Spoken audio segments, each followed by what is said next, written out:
Jeremy Albrecht, what's up, J-Bone? How are you, man? I'm good. What about you guys? Dude, we're finally going racing, J-Bone. We got something to talk about. Oh, jeez, it's been a little rough. Yeah, definitely tough to plan without knowing the plan. Yeah. So what are your thoughts on the package? 7 races in Salt Lake City, in 20-something days. Do you like it? Do you wish we would have waited till fall? What's your thoughts? No, I would rather do it now, to be honest. I was more bummed if it was going to be in September. Obviously, this is what we all asked for originally, but it wasn't looking like it was going to happen because outdoors had the window. Yep. So I think in the end, this is best for everyone, even though it doesn't seem like it. I think it's the best case scenario for what spot we're all in. I was saying, go ahead. No, I mean, we already were racing Supercross. And especially riders like Sexton that have to switch bike size. I think that would be really tough. Anytime you're doing a series back-to-back is tough. So I think in the end, this is what we all wanted. It didn't really come how we all wanted it to happen. Lots of phone calls, lots of it was actually kind of nice. We got a lot of people to agree for the first time. I wouldn't say it's anyone's first choice on any of this stuff, but everyone worked together, and I think we all agree this is the best we can do in the situation we're in, really. Right. Are you happy with the way Feld's been communicating and the way Feld's been trying to help you guys and everything? You've been happy with that? Yeah, really good. Yeah, we were having calls I would say twice a week for a long time until there wasn't really much information, because when it gets down to it getting a little more real, it's hard. You just need a yes at that point, and that's what seemed to take a while. But it's no different than working with contracts with riders or sponsors. That last yes is always the hard one. Right. So, we're used to it in a way. Before you came on, myself and Michael Lindsay were talking, and, honestly, it's cool it's going, and I'm happy. But Salt Lake City with that dirt and the open air and the elevation, this is going to be the worst location for mechanics and suspension guys and motor guys and all of that for 7 weeks. Don't you agree? Yeah, I would say motor is probably the toughest. Every rider always says their bike isn't very fast there, especially 250 class. But I guess by the 7th round, we ought to have that place figured out, huh? I would hope so. Yeah, yeah, pretty much. Good testing for the future. But we've had snow races there. We've had muddy races there. We've had everything. Yeah. Pits aren't really flat, which doesn't matter. Yeah. Yeah, but, I forgot about the pits. Yeah, you're walking uphill on the pits. Yeah, it's kind of weird. Yeah. Hey, no reason to set up awnings. Just crack out some 10x10s or something. You don't have to go through the full effort if you don't want to. Well, you would just set your truck up once, wouldn't you? I wasn't going to just leave all awning stuff out. I was just going to put easy ups out. Come on, Lindsay. I was going to see it. You? No, we're not doing it for show. Even us, we're not going to bring table covers. It doesn't matter. All the stuff you do to make everything look good. Yeah. Yeah. Leave all that stuff at the shop. I just need some shade and a workbench. Yeah. Yeah. You're basically just setting up to work. That's it. Are you? Do you have any plans to ride during the week outside of the races with your guys? Have you talked much about that? And like Michael Lindsay was saying, Bracken Hall's got a Supercross track, and there's different guys. But have you talked that out? We have, but it's really not convenient for us. So we are probably not. We would go take race bikes if we're needing to go test. Yep. But I know Sunday to Wednesday is going to be tough. Maybe the Wednesday to Sunday you can pull off a day of riding, but for us we're not planning on it at the moment. But we agreed we would if we needed to. But right, I think we're pretty set at this point. Are you? So you got a full roster? Joey Savacci's back. Brock Tickle will be back. Is Freddie? Freddie was sort of a fill-in anyway, so Freddie probably won't be making the trip. Well, it actually. Oh boy, here we go. Everyone is riding, but it's not everyone's going to race like you're saying. Yes, that's correct. Okay. Do you want to tell us who's racing?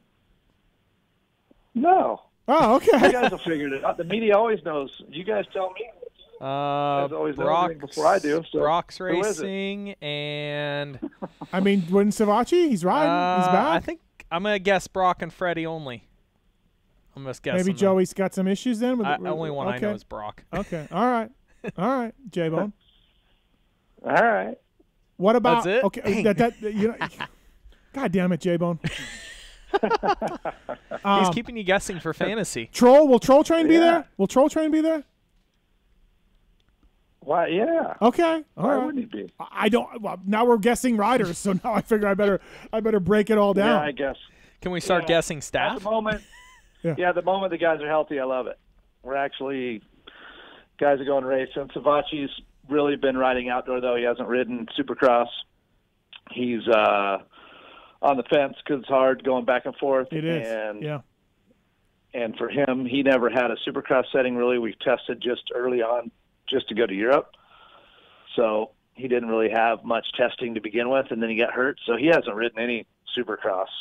Okay, so he's really since then. So he's most likely not going to do it. He's It's not most looking likely promising. Right, and that makes sense. I mean, just keep riding outdoors, and so are we looking at a 1 week off, and then the outdoors is starting? I mean, the outdoors is in flux, but that's the plan, right? Yeah, 1 week off. So right. Yeah. So like Renee and Jared, they went down to Florida today to go test with Chuck this week because we need to get some testing in for outdoor before all the Supercross starts because we're all going to be gone.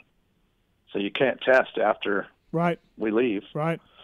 So, that changed. Like, it's hard. The whole time you're like hoping this is going to happen, but at the same time, if it happens, everything's going to go really quick.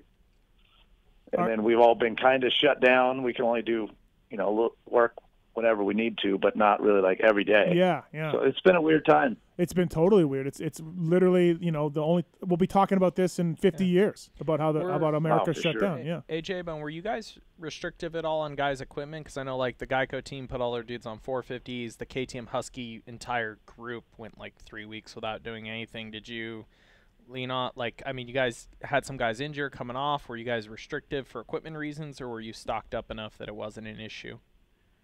No, yeah, we were okay. I didn't, like everyone that was planning to go racing outdoor, I had riding. Anybody that when Teasdale wanted to borrow a bike, I didn't give him one right away because we didn't really know the plans there, and we've been working on the other sponsor deal, so it hasn't really come through yet. He was injured anyway, so then when it was time for him to have a bike, I'm like, let's just wait till we know what the real plan is so we can all plan. And that's been really the holdup, is waiting, because the problem is I have a bunch of guys now. Yeah, you got too many guys. They all want to come back around the same time. Yeah. So Dakotas is lurking around there. Teasdale looking around. Freddie's sniffing. Yeah. Exactly. Yeah. We had everybody. Right.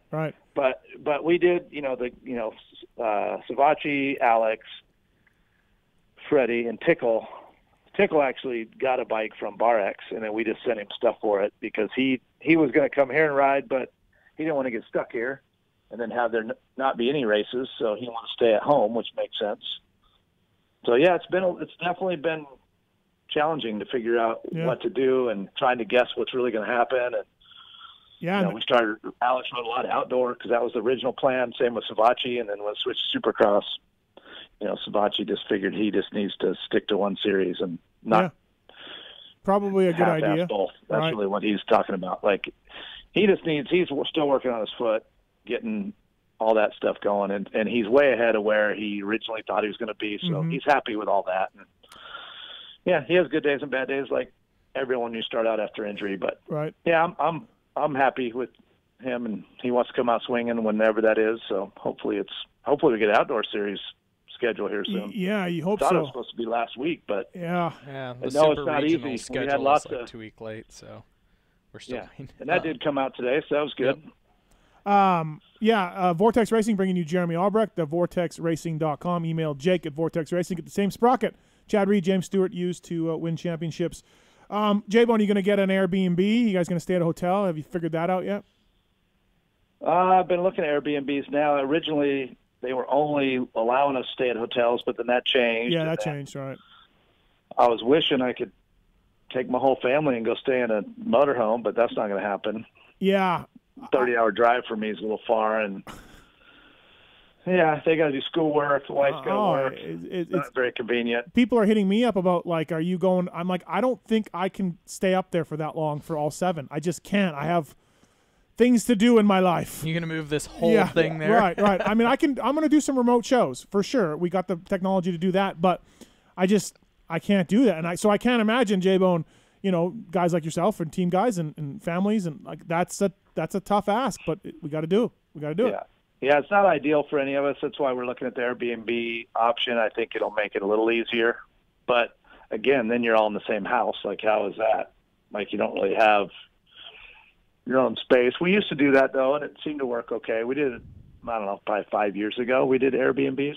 Oh, you did? Yeah? Okay. And, Coy liked it. He was all into it. We did it. I mean, it was cool. We had a place in Newport on the beach. Yeah. Every time we went to Anaheim, so that was pretty cool. Right. Coy just liked it for the end, video games.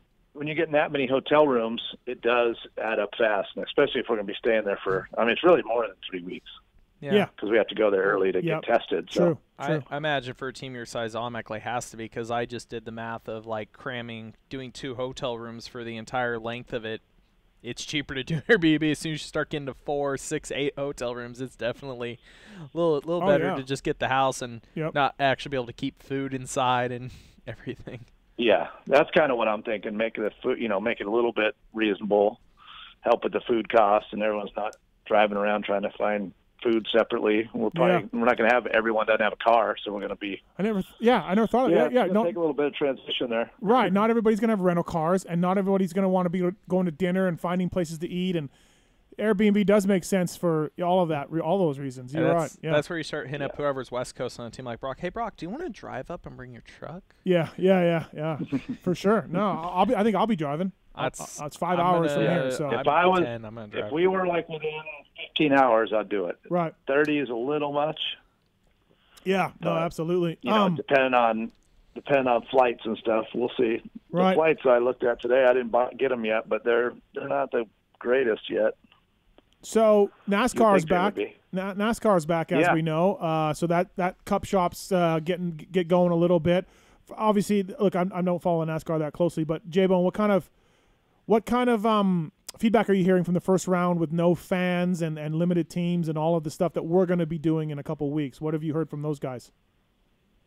To be honest, I haven't heard a lot. Okay. I actually went to a motorcycle race myself.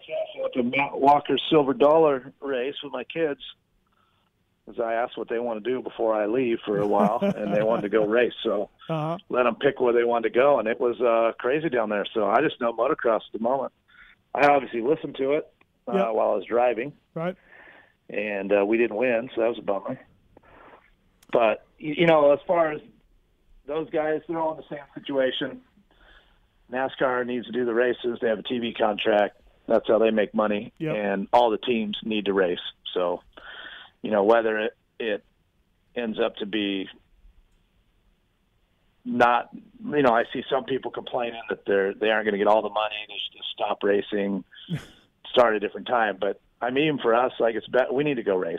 Yeah. And yeah.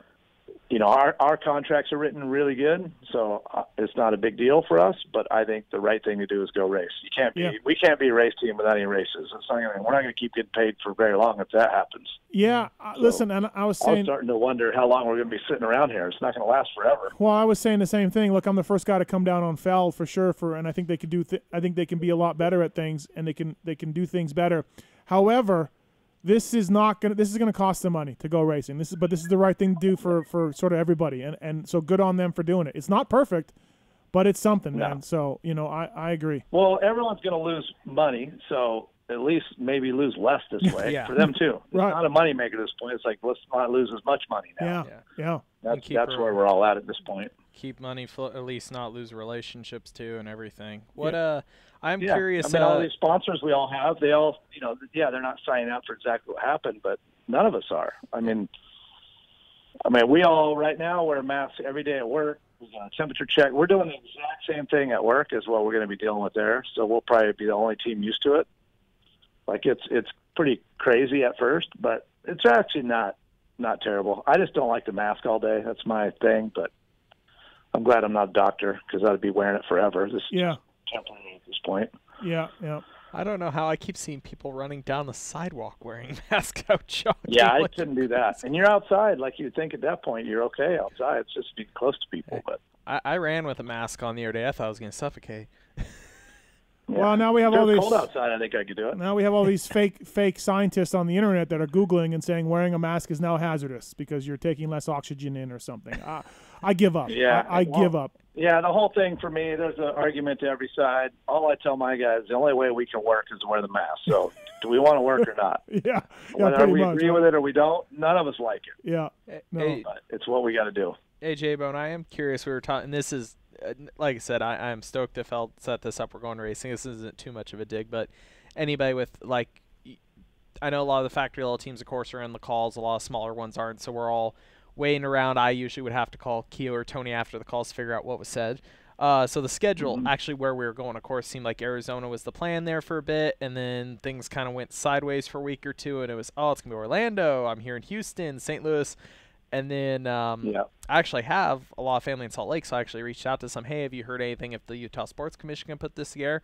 And the people I know that are involved in moto there really didn't have much of a clue, and then all of a sudden, kind of hit everybody's social media at once. Oh, we're going to Utah. Yeah. How much of a heads up did you guys have that Utah was actually in the frame of options where you, like the rest of us, it all just kind of fell into place in about 24 hours? Yeah, I honestly was shocked that that's the one that it was because it was fourth on the list. Yeah. So it was they were real straight up the whole time. Yep. They said obviously the only reason Glendale was on top is because it was close to all the teams out there, which was not great for us. Mm-hmm. Obviously, I was hoping for St. Louis, even though I would not want to be stuck there for 3 weeks. Right. Does anybody? But I was hoping St. Louis Anton. is close to us. But if I'm going to be stuck somewhere, I'll take Salt Lake. Well, especially like I as think the area series is kept cool getting and pushed stuff back. to do. Yeah. As it kept getting pushed back, the only bright side with Arizona, it's like, cool, we're indoors. It's going to be freaking hot there. It's getting hot in Phoenix now. The Arizona thing, I was fine with it at first. I think what happened, there were some other events or something, and I think stuff getting leaked caused some problems maybe.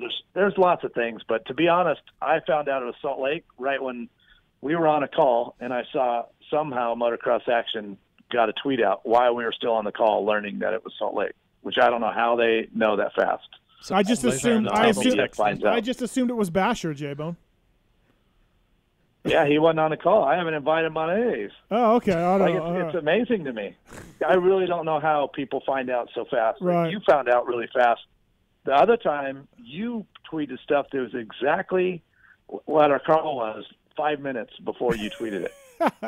Like, I don't even know how you got all that information after we hung up off the call. It's pretty crazy. What was it about? Do you remember?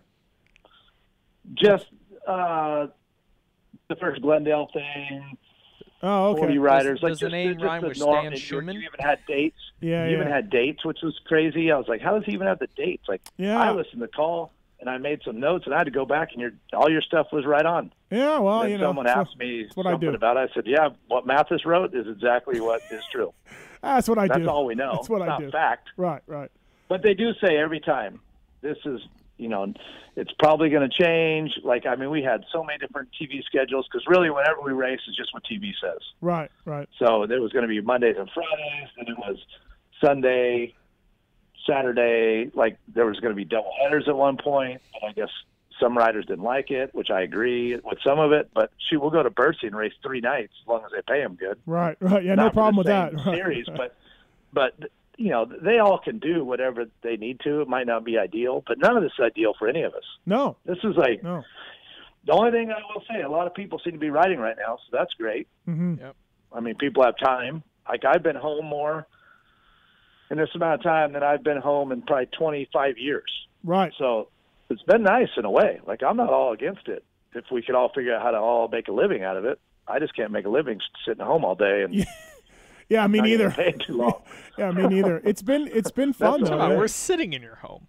Yeah, you're in his home right now. Yeah, I'm in his home. He's complaining about not being able to sit at home. Trust me. Trust me. I was actually surprised that I could get some work done from home. Like, it didn't feel like I still was connected, and Phil doing those calls helped make it feel normal. But it was nice being home. I'm not going to lie. And every time I'd get it. Because I had all my flights on my calendar, and I'd get one that this is where I'm supposed to be, and I'm like, oh, that's weird. Yeah, that's weird. It is kind of it's kind of nice having a weekend. Kind of funny what becomes the new normal, right, J-Bone? Like, kind of funny where you're like, This is it. This is no sports on TV. This is just our life. Myself and Pookie just staring at each other. It's just that's the way it is. My favorite is when I It got made us all learn. It all made us all learn and talk and do things together more. Not on our phones. Not zoning out on TV. Right. It's actually been good for me to get some projects done around here, and then honestly, get to hang out with my kids a little more. Yeah. They've been riding, so that's cool. They really. Actually, they were ones waiting for this Loretta Lynn qualifier thing to come out, so they go try to qualify. So, oh, nice. We'll see. my favorite for the phone pinging stuff. where you're supposed to be. The day mine pinged, that was supposed to be going to Boston, and then the next day the Boston Stadium had snow in it. Yeah, I saw that. Thank Yeah. God we're not there. I'm still in California. It's so much better. I think I'm gonna. I have 3 intense e-bikes, tasers. I'm gonna rent them. I'm gonna bring them up and rent them to Salt Lake City to ride. Ever since they've announced Salt Lake, every rider and crew team guy I've talked to is, "Hey, are you bringing your road bike, your mountain bike?" Yeah. I swear. I mean, the thing is, everyone's these gonna guys always want to train at altitude, so here they go. Yeah. Hey, yeah. For outdoors. this is preseason. You get a full month of altitude camp. Yeah. And we're gonna that's right. we're gonna break that down a little bit later as far as Tomac and Roxon. I want to get some thoughts on that. Actually, that just hit me. What about Anderson? Doesn't he get altitude sickness? Yeah, we had a call the other day, and they're working through some things. Dave said, and he thinks he'll be all right. Especially the 48 hours in advancing, because usually Right, altitude and once sickness, you stay there, you're okay, right? Yeah, usually So yeah, he just needs to go early. yeah. Right. And that's always been the problem Okay. before, is wasting the time to go early. So they were talking about the one year about him flying up the morning of, because it takes a bit of time for it to set in. Get adjusted. As yeah. early as we show in for testing, it'll Right. be good. Jeremy Albrecht, cool. 702-586 Pulp. You got a question for Jeremy Albrecht from JGR-MX. He's on the line now. Brought to you by Vortex Racing. J-Bone, so one of the things I've been doing on my off time is watching old races and reading old cycle newses. Just because I'm a dork that way, and I love it. And obviously, you and I have been friends for a long time, so I don't really look at you like this because you're a friend of mine. But God damn it, J-Bone, do you have any idea? Do you have any idea all the shit that you've been part of in motocross history? Do you ever just sit back and think about it, like with Fro and then James and just all of that? Like, do you ever just like? Some of the greatest races I watched. There you were, J-Bone. Some of these greatest races. Yeah, it actually all kind of blends together. But yeah, I guess it depends on what we're talking about. Like, people will talk about stuff, and I'll say it, and these guys are like, "Oh, I wasn't even born yet." I'm that old, I guess. Right. But yeah, it's kind of nuts. It's but it hasn't. Things have changed, but it doesn't seem like it's changed as much as it really has. Like when you go back and watch those old races, they look so different. I mean, even the grainy film. You got Davey Coombs interviewing in the mechanics area. Right.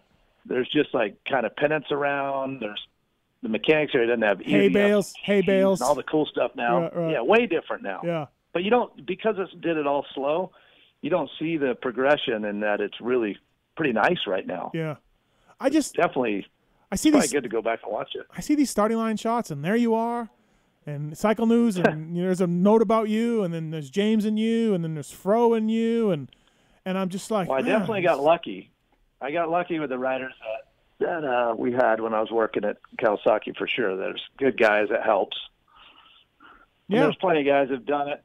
Plenty of guys have done a good job. Maybe you didn't get a lucky guy or a good guy that wins all the time. Right. But I really don't know how many races I've been part of winning because it seemed like it was quite a bit. So Right. I quit counting.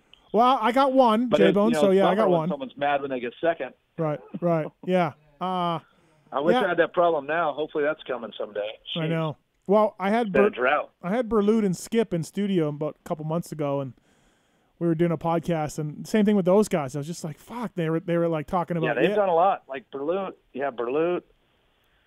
I met Leroy? him when I was racing Pocket City, and then he worked for my brother and I actually for a while, so that was pretty cool. And then Yep. Skip, I knew him from the early days too when he worked for McGrath because we were all friends and we all traveled around and played cards every Friday night. Yeah, they were telling some card playing stories on the podcast, and it's just Yeah, I hilarious. played with both those guys actually. I played with Berlut and They said that a bunch of some mechanics, they didn't drop any names, but some mechanics got so deep into IOUs, you know what I mean? It got a little bit kind of weird and serious. Like you guys were really gambling a lot on the road, and it was getting serious. Yeah, I flew to Europe quite a few times and did not make any money because I lost it all on the plane. So I went there for nothing. Yeah, yeah, right. So it's just funny that way. Like, I don't know. It just made me appreciate guys like yourself a little more when you watch this stuff and you're like, wow, they were part of history in our sport for so many different ways. So, one last call before you go here. Nash, what's up? Gentlemen, super pumped we're going racing. Yeah. We are racing. Yes, Nash, we are. Oh, very excited. J-Bone, thanks for calling in. Always, if somebody's going to come on first guest, Jeremy Albrecht's a top-notch seed. Well done, Steve. Thank you. Thank you. He didn't get back to me right away, Nash. So I was getting worried. Well, he's busy. Then I had to beg, and he said he would do it. So he's busy doing J-Bone. Were you painting the fence? Racing. I took my kids racing, and I was driving home when he. Oh, okay. All right, I'll do it. All right, okay. Racing with the kids. All right. So early. you guys dipped your pinky toe in the pool of stories into the vault, and I think it would only be fitting if J-Bone could go in the time machine, maybe slip out maybe a James story, because everybody wanted him at Moto Fight Club, but just seemed to couldn't reach that area code number down there in Florida, or maybe even a Big James story. Everybody loves some Big James. So, James, what do you got for us, J-Bone, if you feel comfortable? A Big James story, huh? Well, James or Big James, any kind of testing. They're asking for more power. Come on now. Well, there was one time that he thought the bike wasn't up to his standards, so they went home and told us to call him when it was due. They flew back to Florida. Come on, really? Is this 2-stroke days or 4-stroke days? Yeah, they loaded up. This is 2-stroke days. 2-stroke days. They loaded up, went home. Yeah. Call us when the bike's ready. Yeah, so awesome. I heard J-Bone Maycat. So I heard a funny one from Ross one time talking about testing first year of kicks 450. You guys track. Who was on the team with James then? Was it Burner or Timmy? Probably Burner. Burner. He was talking about you guys were. Timmy was later. Yeah, so doing the basically tracking early data acquisition stuff with their shift points, and he said they had, I can't remember the number. Say Burner was shifting like 8 or 10 times 4 a lap. times, and Stewart was 27. And one of them was mid-whoops, and they called him on it, and he was like, no, I'm not shifting during the whoops. And you guys went and Ross said you guys went over and looked, and he was actually upshifting mid-whoop section. He didn't even know it. Dude. So Burner was like 4, and James was 27, you said? Yeah, James shifts. That's why it's always like he's in the perfect meat of power. And he doesn't even know how. He just knows how to do it. He doesn't even know he just does it. And he shifts down going into corner, shifts up coming out, shifts going into the whoops up, shifts down in them. It's crazy how much he's working the bike all the time. He's really obviously talented on a bike. Yeah. It's pretty cool. Yeah. J-Bone, one final thing. If you could even put a number, which I know is kind of ridiculous for me to ask, but I'll still try. Like, the amount of times you saw him do things privately at the test track or whatever, you're like, dude, that's not even right. Like, that's not even real. It was every day. Like, I actually got nervous and didn't like watching him ride because knowing that it's a motorcycle and how many things could go wrong at any moment, and then I feel responsible. That's the part I hated, and that's really the reason I didn't want to be a mechanic anymore. I felt like I got lucky for however many years that was. Yeah, 20-something years. I'm like, I got to do something different. You're only going to get lucky so many times. Yeah. Well, Sternstrom's... And every time you build a bike, you go to sleep and you go through everything in your head, making sure you tightened everything, did everything, and then you watch him go out and do that, and he's riding it like that, super fast, and things happen so quick. And every time you instantly wonder if you did something wrong, because that would make him crash, and then you're happy when it's not, and the thing's still running, and it's not your fault. Yeah, it's the stress of that, and I was amazed all the time. And, especially when he was really young, it was cool. He was excited and learning. When it got older, it was not as fun for me when he was on our team the last time. That was different. I think it was different for me, though, because it was a different role for me and him. Yep. Before we worked together, it's more like you feel like you're on the same team. Then when you're the boss, it's not the same. Yep. So it wasn't really the same role that we had before. So, then I have different pressure. It didn't work the same when I was the boss as I was as a mechanic. Sternstrom told a story. Sternstrom said that early on in the 125 days, he was like, he was hitting a section of whoops, and they're like, you have to hit the front tire off of these, James. You cannot skip these. He was getting upset. You want to go faster and faster, and they're like, slow down, James. Yeah. You're going to die in these whoops. And they were mad. Him and his dad were mad. They just want to go faster. Oh, yeah. Yeah. Well, we were at Glen Helen, and he wanted to go wide open down the hill, and the bike wouldn't do it. And we're like, well, maybe you're willing to go faster than the bike wants to go. Like, you don't have to go The bike is fast. scared. 3 times faster than everybody else. Like, that slow is down. You don't have to go insane. wide open down the hill. Yeah. Sorry, Yeah. bro. That was the hardest thing was to slow him down because he thought the bike should handle everything as fast as he wants to hit it. No one else is willing to hit it that fast. Right. So, right. and Bruce said Wow. one comment. He said, well, maybe you're overriding the bike, which you have to ride it in the bike's ability. Like, don't push it that far. You don't have to win. Mm-hmm. And then they took that like it was the Kawasaki that was holding them back, which it wasn't. So call us when it was Any bike ready. he rides, Right. yeah, any bike is Wow. going to do that to you because he was that good, and he was. That's the crazy part to me. Like the first time he came to the Supercross track, because that time that he went home was not the first, but he just hit whoops over and over as fast as he can. And if he crashed, he'd get up and do it again. He wouldn't even like go hit it. Yeah. The rest of the track, he'd get up, just hit the whoops wide open again and get across him and then ride. But he had to like hit him right away if he crashed because he's like not wanting to think about it a whole lap, which Right. no one does that now. No. You crash in the whoops, you go sit down for a while. You and think pull about off. it. Yeah. And you probably go change the bike. But they don't. Yeah, they didn't do that. They just hit them faster. If you crash, hit them faster. J-Bone, it's a perfect story time. Thank you. That's what the world needs right Yeah, now. you got it. Motocross Thanks, community Nash. needs leading into it. Thanks, guys. Cheers. Thanks, Nash. Appreciate it. Thank you. Yeah, thank you. Yeah, good times. The only thing I have comparable is we showed up to Glen Helen outdoor test at Yamaha once, and the track wasn't groomed because I think Jimmy Perry told them to not groom it. We're testing. Yeah. Mm-hmm. Chad was like, "Nah, it's too rough. I'm going home," and he just left. And I'm like, Jimmy, Chad just left. Okay. I'm like, you can do that? You could show up for a test and just leave? I didn't think this was, like, yeah, Chad's gone. Yeah, definitely back then the riders had a lot more say so they do now. Right. Now it's a little bit, but Yeah. actually back then, I mean, the teams had to go to Canada because the riders wanted to go. The teams didn't even want to go there. So they went to the riders back then. Now that wouldn't really happen as much. Yeah. Because now they realize they need the teams also. Like, Right. I think the one good thing that came out of all of this is that everyone realizes they need each other. Feld, I hope MX so. Sports, Yeah. teams, the riders. Really, none of us can do it unless we all work together. And if we all battle each other, it's not going to get anywhere. It's and actually, whether we all agree that this is the best choice or not, it is the only choice at the moment. So that's what I even told my guys. We don't have an outdoor schedule yet. This is the only one we can plan on. And we will get one, and then we'll plan that one. Yeah. But I can't sit here and not have this guy do this or not do this because we don't know what's going to happen. This is all we know. So let's go all in on this, and when we know the other plan, we'll have to figure out what's next. But Yeah, absolutely. it's all taken longer than expected, and I am happy that Feld, honestly, was trying the best they could to keep us on the loop.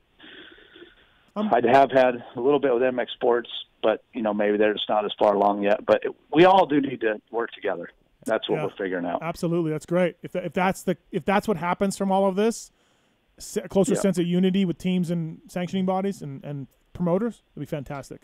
Yeah, I was reading that. Well, what we're all realizing, we can all work doing these Zoom calls or stuff teams or whatever. You can get information out there without, I don't know. You can do it easier. Sure. They email us and we'll be on a call in 5 minutes if they want. Right. So anytime they got information, they send out this email and then we'd all log in and listen. Like, some people have the camera on, some people don't, but all I wanted was the information. I didn't really need anything else. Just know if there's an update or not an update. And it was actually helpful, I think.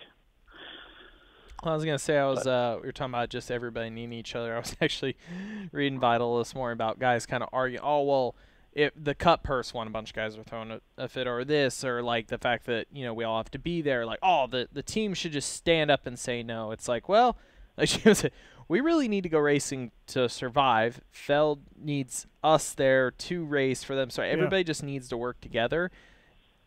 Somebody could be pouting, want to take their ball and go home, but it's no good for anybody at this point. We all need each other. Nobody holds the true bargaining chip in this. We all have a quarter, and we all need to work together because, honest God, we all need each other really badly. Yeah, absolutely. Well, what two series are better that we have to race in the United States besides Supercross and the Motocross series? That's all we have. Fight Club, Moto Fight Club. Let's get 7 rounds of Moto Fight Club in. Yeah.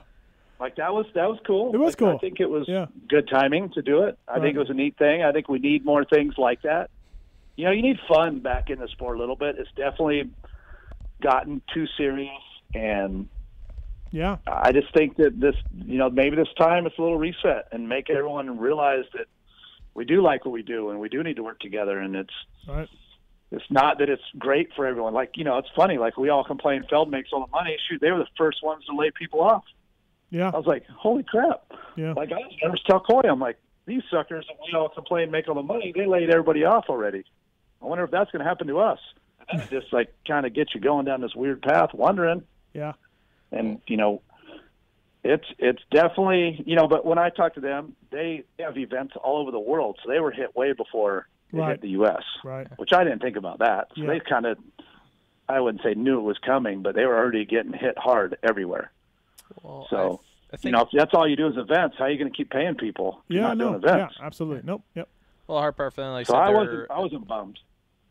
I was going to say with Feld, they're event only. If events don't happen, they don't have a form of income. Like I was thinking about is, we always joke the moto's pretty far down on the list of the big sports, but you look at motorsports in general, which are just pretty much sponsorship based. You read interviews with F1 teams and NASCAR teams basically saying the same thing, like, hey, if we don't work together and go racing, we won't exist.